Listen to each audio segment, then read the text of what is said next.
In the presence of the old, old story of death defeated by emptiness, of hope and newness triumphant over fear and separation. We come, hearts heavy with pain and anxiety, spirits flattened by exhaustion and apathy, vision darkened by strife and violence. We come seeking connection and love in this place of community. May the old, old Easter story of hope and rebirth lighten our hearts and make us glad in the presence of each other's love. May our spirits be joyful as we worship together this day. Welcome to the Unitarian Church of Los Alamos. I'm the Reverend John Cullinan, your minister here. As Unitarian Universalists, we affirm and promote the inherent worth and dignity of all people and gather together in a free and responsible search for truth and meaning. Whoever you are, whomever you love, wherever you are at this moment, wherever you are on your life's journey, you are welcome to be a part of this community. I want to extend a special welcome to any visitors or first-time guests we have among us this morning. I would love to meet you after the service over a little coffee and conversation in our fellowship hall, answer any questions you might have about our community, and introduce myself as well. In addition, you're coming on a big day of lots of stuff happening afterwards. This is our second Sunday, so that means the second Sunday Forum is happening immediately after the service. So if you want to learn all about artificial intelligence this month, James Carroll will be telling us all about what he knows. In addition, oh dear. In addition, our children's Easter egg hunt happens after the service as well, so be sure to stick around for that. Lots of activity. And now would you all please rise in body or spirit and join in our opening hymn, number 61.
Please remain standing and join in our affirmation.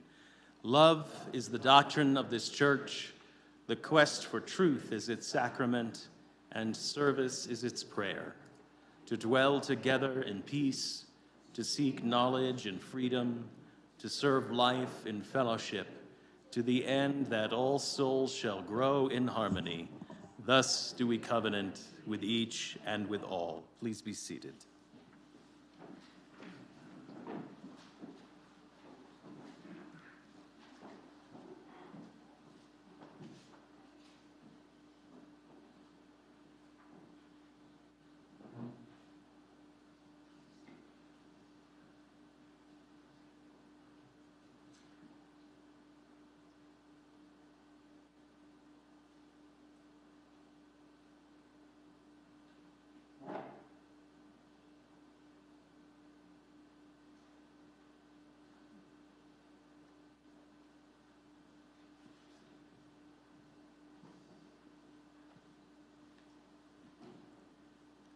For all our joys, all our sorrows, whether we share them aloud with one another or we hold them deep and quiet in our hearts, let us be together in a moment of silence.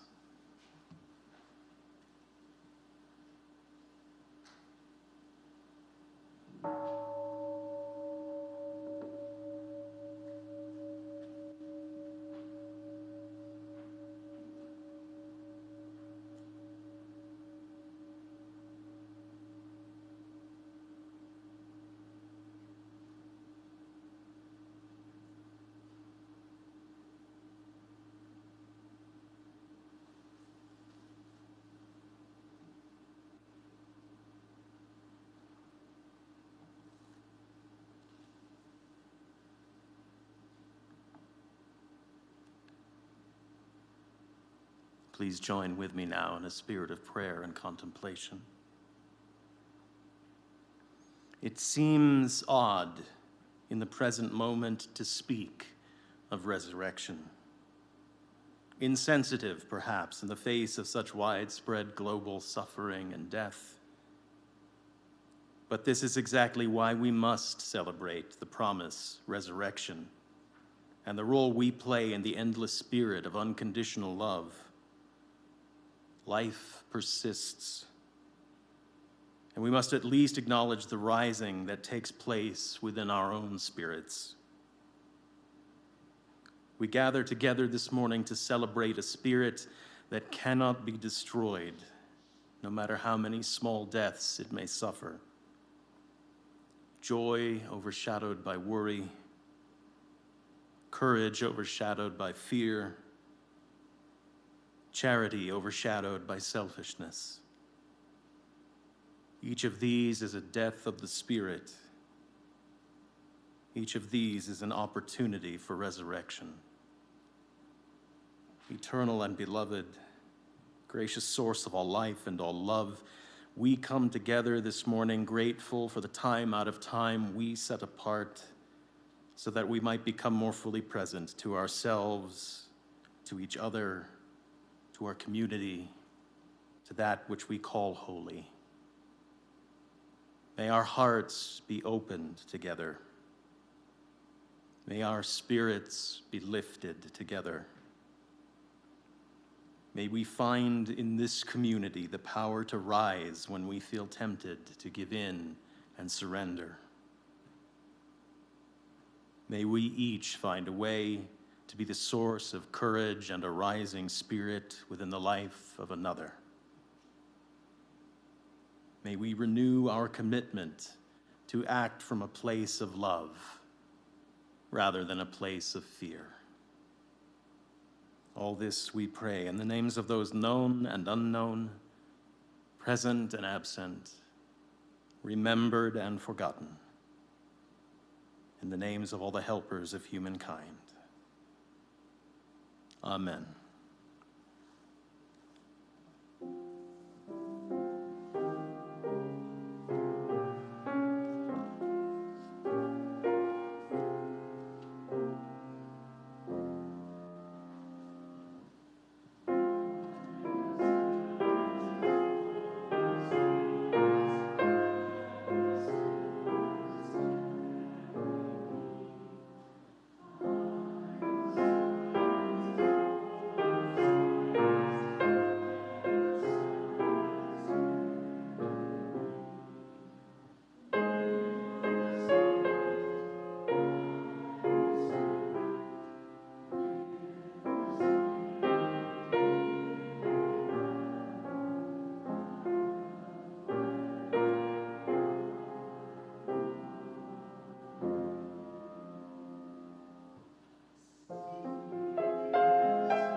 Thomas, the one called Didymus, one of the 12, wasn't with the disciples when Jesus came. The other disciples told him, "We've seen the Lord." But he replied, "Unless I see the nail marks in his hands, put my finger in the wounds left by the nails, and put my hand into his side, I won't believe." After 8 days, his disciples were again in a house, and Thomas was with them. Even though the doors were locked, Jesus entered and stood among them. He said, "Peace be with you." Then he said to Thomas, "Put your finger here. Look at my hands. Put your hand into my side. No more disbelief. Believe." Thomas responded to Jesus, "My Lord and my God." And Jesus replied, "Do you believe because you see me? Happy are those who don't see and yet believe."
It had been a tumultuous week at Disciples Incorporated. The rabbi and CEO had been arrested, marched through a kangaroo court, and executed. The staff was pretty sure that they were going to be meeting next to disband the company. But then, word had gone around that the tomb was empty and that the rabbi was alive. Confusion abounded. And so the disciples did what any good organization does when there is confusion. They went on with the weekly staff meeting. They gathered around the conference table in the upper room and said, well, if he's back, he's sure to join us. And before they had even begun the agenda, they looked at the head of the table, and there he was. No one had seen him come in. They didn't know how he had got there, but there was the rabbi, ready to lead the meeting. It's been a hard week, he said. I know it's been rough. I know it's been scary, but you all stood by me, and I have to reward loyalty like that. And so he gave them first a blessing of peace, and then he passed out the promotions. You are no longer just disciples, he said. You will be my apostles, regional vice presidents. You don't have to go on the coffee runs anymore, guys. We'll have other folks to take care of that. Now, the stories differ as to who was actually at the meeting that morning. Robert's Rules of Orders hadn't been invented yet, so there were too many note takers and no process for agreeing on what the final minutes were going to look like. And so we get 4 different versions of the story. Matthew, Mark, and Luke all tell us that every one of the apostles was there, minus Judas for obvious reasons. But John tells us a different story. He singles out another one of the apostles, that Thomas guy. Thomas wasn't there either, according to John. He'd had a dental appointment or something and couldn't make the meeting, so he missed out, poor guy. Jesus passed out the promotions, and where was he? Oh, darn. And so the story goes, Thomas shows up for work the next morning, and he says, hey guys, what did I miss? And the rest of the apostles tell him the story of how Jesus had come to join them for the staff meeting the previous day, and how he'd blessed them all with peace and passed out the apostolic promotions. And Thomas looks at them sideways and says, yeah, I think you're lying. There's no way that happened. Thomas is a born skeptic. The apostles say, no, it is absolutely true. This happened. You have to believe us. No, says Thomas, I have a hard time believing you guys. You know, this is like that time I left the last meeting early, and when I came back, I found out I'd been signed up for donkey cleanup for the Jerusalem procession. No, you are not pulling my leg again like that. I'm not going to believe that he came to visit you until he comes back again and I can see him with my own eyes. No, more than that. I don't want you just hiring some celebrity impersonator to try to keep the gag going, guys. No, I'm going to believe this happened when I can see him with my own eyes, and I can see the wounds where he is crucified, and I can touch them. Because I know you can't fake that. That's the deal. Make that happen. And so the next day, they gathered for yet another staff meeting. And sure enough, again, with no idea how he got there was the rabbi at the head of the table. Thomas says, wow, yeah, looks a lot like him, all right. But that's not the whole deal. And Jesus says, here, come here, check it out. And so Thomas feels his way around the nail wounds in the hands and the feet, and he knows that those can't be faked. And he says, all right, okay, you're right. I believe you now. And then John ends the story on a snarky note. Jesus gets a little sarcastic, a little out of character for him. Oh, Thomas, you see now when you believe? Good for you. Guess what? For the next couple thousand years, whole bunches of people are going to see this, and they'll still believe. What does that say about you?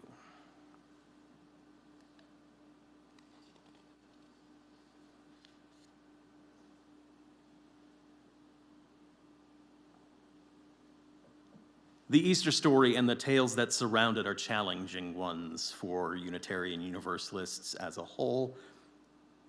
The story might be central to your own personal system of belief, or it may not. It may be a guiding and important story for you, or it may not.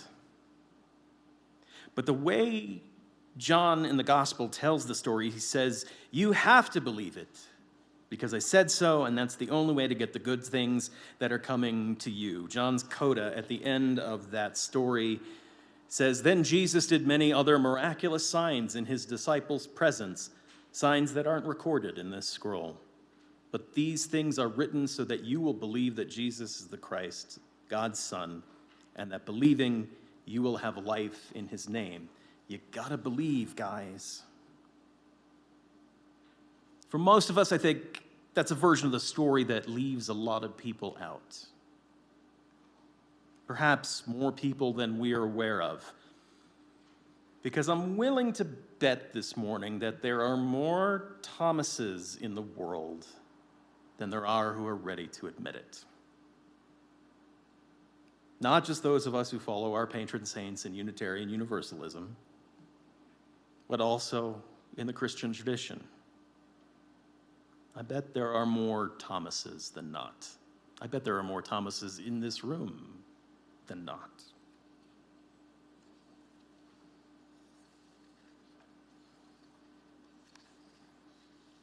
So what does that story mean? Is that the end of it? You have faith or you don't? You believe wholeheartedly without the evidence or you doubt? You get the good stuff or you don't? Or is there more to the story? Are there, perchance, other stories? In the years after Jesus departed the earth, he left behind a myriad of followers who were confused about everything. That confusion lasted long after that first staff meeting, with dozens of followers looking up to the skies after the rabbi departed and saying, well, what was that all about? What did that all mean? What did his life here mean? What did his life here with us mean? And humans being human, they decided that they were going to make it mean something. And humans being human, everybody had a different answer for what it all had meant. And so we arrive at the Gospels. Not just the 4 that we know of in the canon of the Christian scriptures, but a gospel for every apostle and disciple that there ever was, probably, all claiming to have the answer to what Jesus' life had meant. All making a claim to being the one guy who knew what it meant and who could give you the answers. So we don't just have Matthew, Mark, Luke, and John in the early tradition. We have the Gospel of Peter and the Gospel of Judas. We have the Gospel of Mary Magdalene. So many others, all claiming to have the answer. And among all those Gospels that we've rediscovered in the last 80 years, we have the Gospel of Thomas. Good old doubting Thomas. The Gospel of Thomas is relatively short. It is mostly a collection of the sayings of Jesus as that particular author or group of authors remembered them. Some of the sayings are very familiar, and you have seen them in the canonical scriptures before. And some of the sayings are really weird and incomprehensible. One story in particular points to where this idea of a doubting Thomas comes from.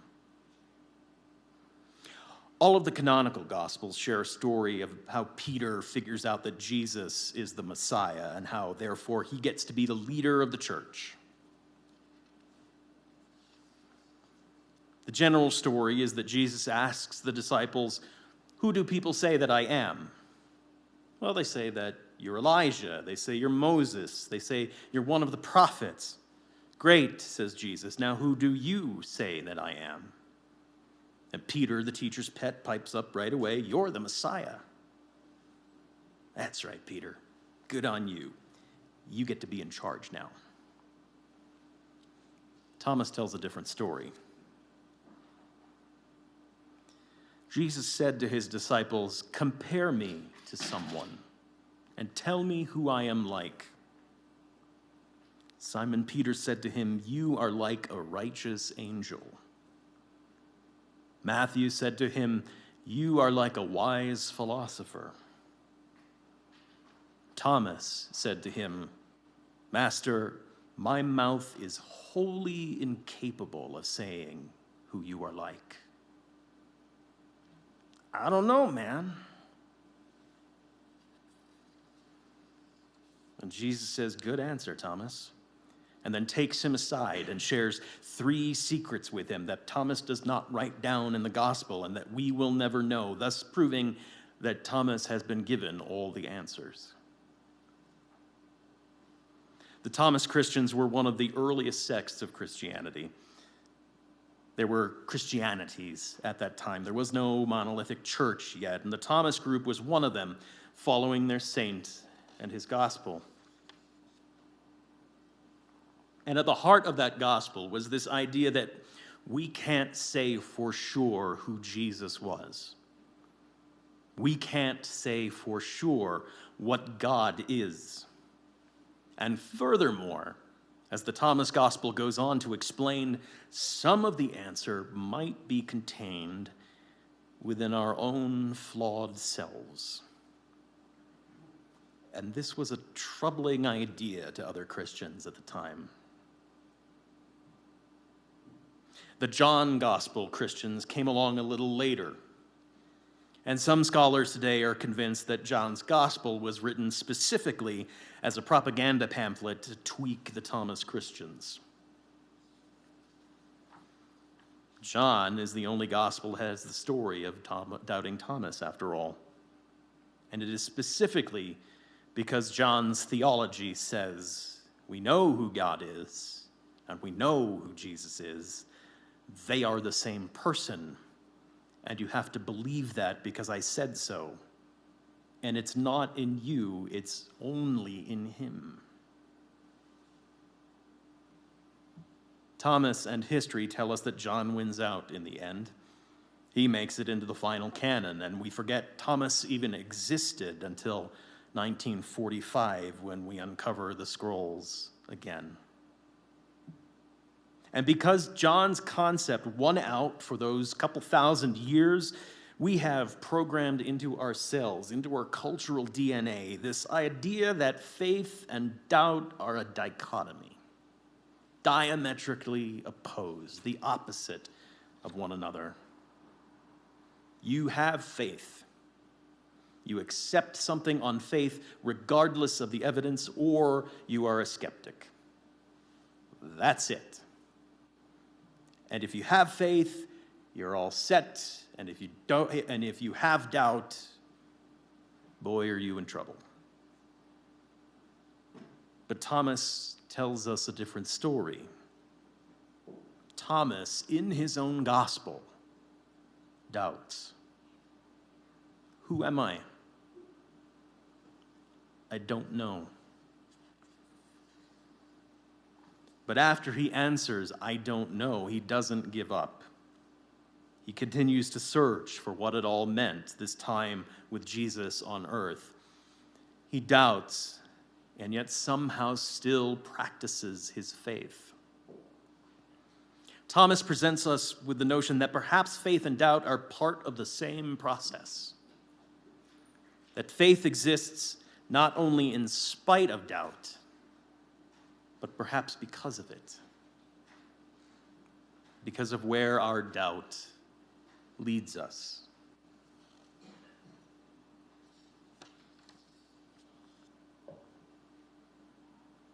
Think for a moment about a group of musicians getting together.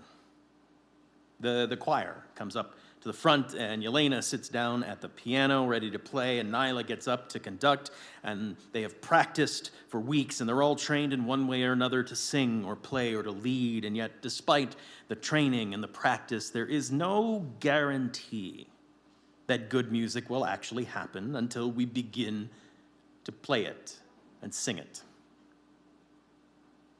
But in that moment,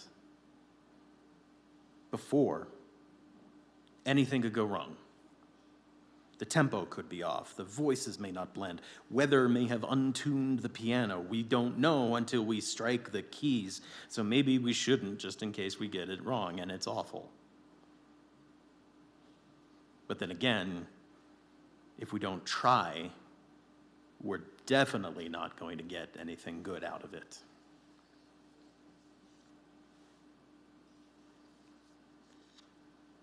And so we play music as an act of faith. In fact, I think it's safe to say without faith, there would be no music.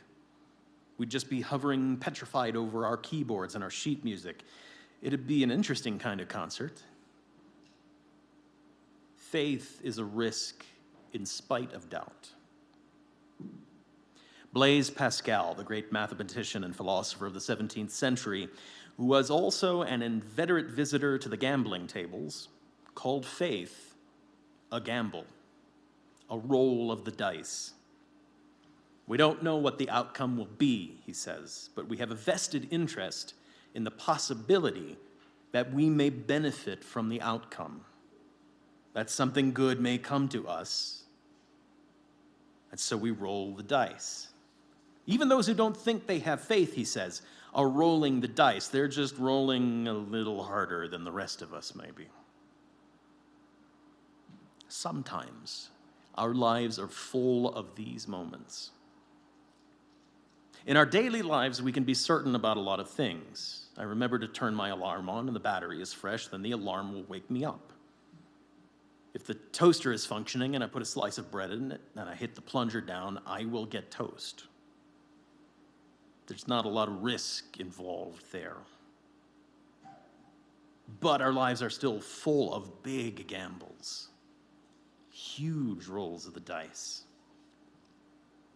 I pledge to my partner that we will stay together for better or for worse till death do us part, knowing that statistics don't give us good odds, and yet I do it anyway because I want it to be true, and therefore I work for it to be true.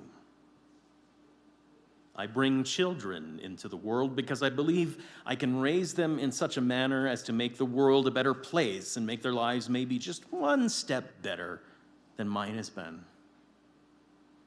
I have no idea if that is going to work out, and in some regards I have no control over how that's going to work out because it turns out my kids have turned into their own individual people. They don't tell you that in the manual. But I roll the dice because I want it to be true. So I work for it to be true. I believe in spite of my doubts, in spite of the lack of evidence, and I take what Kierkegaard calls the leap of faith, or the leap into faith. It's another one of those wonderfully misunderstood phrases, the leap into faith. It doesn't mean that I step off the edge of the canyon because I believe wholeheartedly that there are river fairies who will save me from hitting the bottom, and I will be saved. No, completely ridiculous, as nice as that might be. But I believe wholeheartedly in something that I know will give life meaning in spite of all of the evidence around me, and I commit myself to that thing because I need it to be true. Because I can reason myself partway there, narrow that gap a little maybe, make that leap a little safer, a little more certain. I get nudged from time to time still here in the congregation when I refer to us as a community of faith. I know it's a bothersome word sometimes. It triggers some people. Faith. Faith? No. I'm a Thomas, John. I'm a skeptic. I doubt all the time. Faith in what? What are you talking about, John?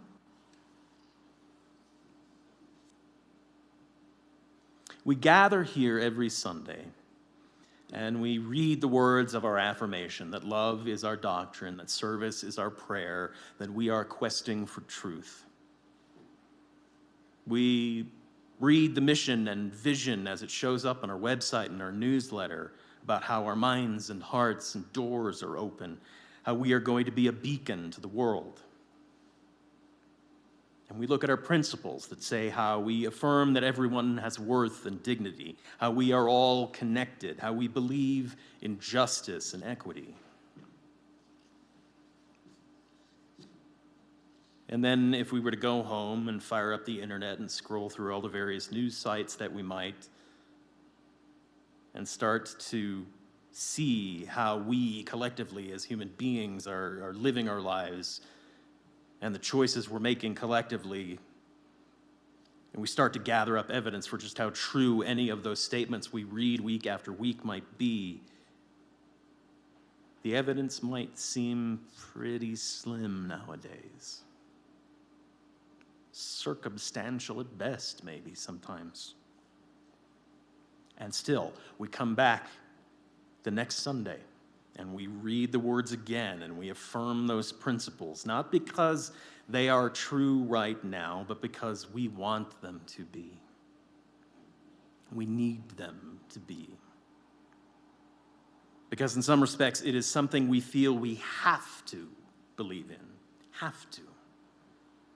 Just to make life today have meaning.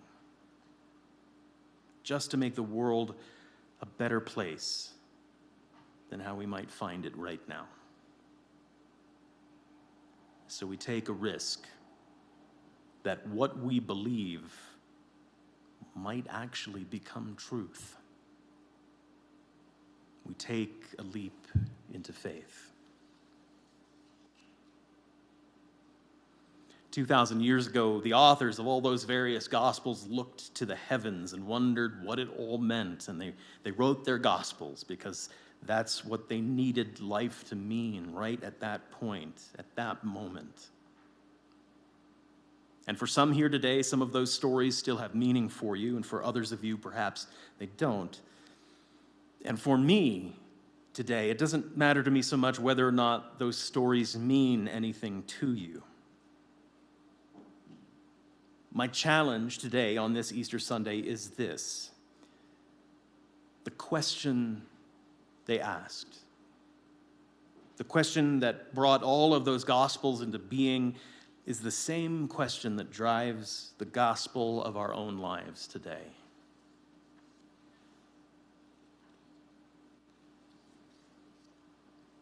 What does it all mean? What does my life here mean right now? What does my life with all of you mean? I have to make a choice and a commitment about what that meaning might be, and do what I can to make that meaning become truth. Our challenge here is to get ourselves away from that Johnish dichotomy of faith versus doubt, of having one or the other. Instead, we must come to an acceptance that within each of us is a combination of the two, faith and doubt. And it's the "and" in that phrase that is the most important word. We have to learn to contain within ourselves that spectrum. And then we can answer two questions. What must I believe in order to give life meaning? And what must I risk to make that meaning true? Jesus said to his apostles, "Blessed are they who do not see and believe. But blessed are we too who doubt, because our doubts will lead us along the path. And blessed are we who can come together and balance our faith and our doubt in one person. Happy Easter. May it be so.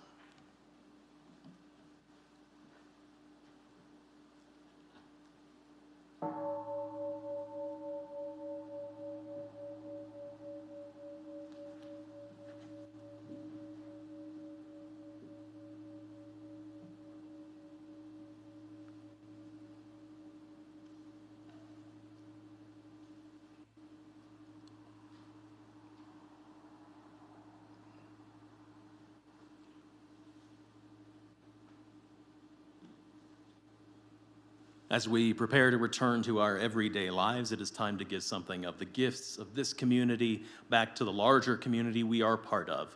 It is time for our offering.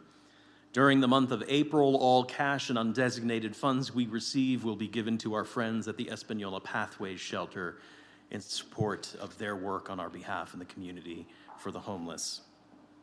You may give in the basket this morning or in the box at the back of the sanctuary, or as always, through your Givelify app.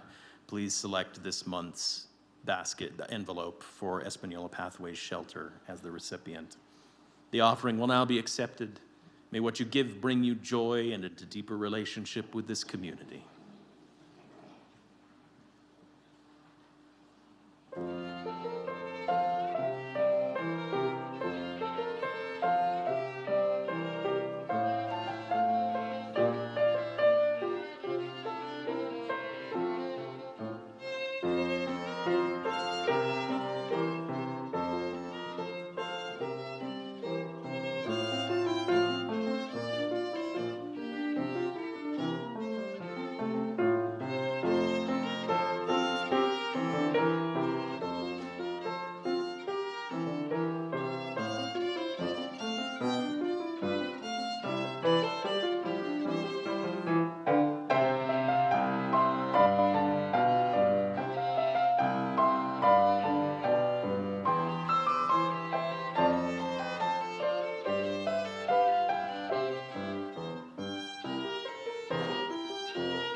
Important announcements and upcoming events can be found on the back page of your order of service, in our monthly newsletter, The Voice, on our Facebook page and our website, or through our emails announcement list. a few to highlight today. First up, as I mentioned at the beginning, this is the second Sunday, so this is Forum Sunday. James Carroll will be speaking on artificial intelligence not long after we end this service, probably with just enough time to get him set up and for you to grab a cup of coffee. So stick around for that. Our Easter egg hunt is also happening after the service. Who's in charge of that this morning? Someone out, okay. Someone out there is in charge of that this morning, and you can rally to them. Next Sunday after the service will be us. No? No, I was going to say, I believe John is setting it up right now. Oh, no, I was looking at Barb in the back. Getting a signal. No soup and bread? We're going to have a potato bar, a baked potato bar. All right, we're eating after the service next Sunday. It's just not going to be soup and bread. Don't bring anything. Just yourselves and an empty stomach for a potato bar afterwards. And then after that meal will be session number 1 of our Pathways to Membership class. That'll be happening once you've had a chance to eat on the 16th next Sunday, and that will continue through to part 2 on the 23rd after the service as well. If you would like to participate in the new member classes, please come talk to me after the service, and I will add you to the list so I know who is coming. And finally, please remember that we would like to have all of our pledge forms returned and into our steward in the office by April 30th, if not before, so we can have a good chance of making our plans for next year without too much of a headache and too much chasing people down. We appreciate that in advance. Thank you. And now, would you all please rise once again in body or spirit and join in our closing hymn, number 61. 270.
Friends, may life bless us and keep us. May the light of life shine upon us and out from within us and be gracious to us and bring us peace. For this is the day. This is the one wild and precious life we have been given. So let us all find a way to rejoice and be glad in it. Go in peace.